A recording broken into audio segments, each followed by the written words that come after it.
Team Devabhau विरुद्ध दोन देशमुख.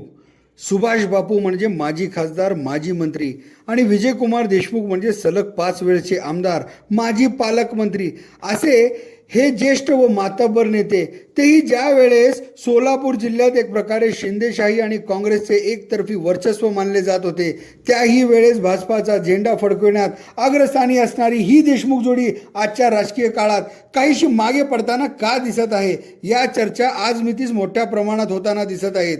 आज मितीस सोलापूर जिल्ह्यातील भाजपाचे राजकारण हे दोन दादांच्या नावाने कार्याने जेवढी दुमदुमत आहे, तेवढीच या दोन दादाच्या पुढाकाराने भाजपात होत असलेले पक्षप्रवेश आणि तेही या पक्षप्रवेशाने सर्वाधिक धक्का हा या दोन देशमुख जोडीलाच बसणार असे मानले जात आहे.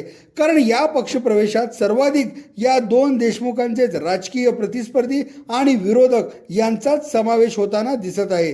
आज मितीस महाराष्ट्र भाजपा म्हणजे माननीय मुख्यमंत्री फडणवीस साहेब आणि त्यांचे जिल्ह्यातील विश्वासू प्रतिनिधींमध्ये सचिन दादा आणि देवेंद्र दादा यांचीच नावे अग्रस्थानी आहेत. पालकमंत्री ही माननीय मुख्यमंत्र्यांचेच विश्वासू असल्याने एकंदरीत देवाभाऊंच्या टीमकडून होणाऱ्या पक्षप्रवेशाच्या चर्चा आणि पक्षप्रवेश यामुळे दोन देशमुखांच्या कार्यकर्त्यांमध्ये मोठ्या प्रमाणात नाराजी आहे. परिणामी आंदोलने करण्याची वेळ याच कार्यकर्त्यांवर आल्याचे बोलले जात आहे.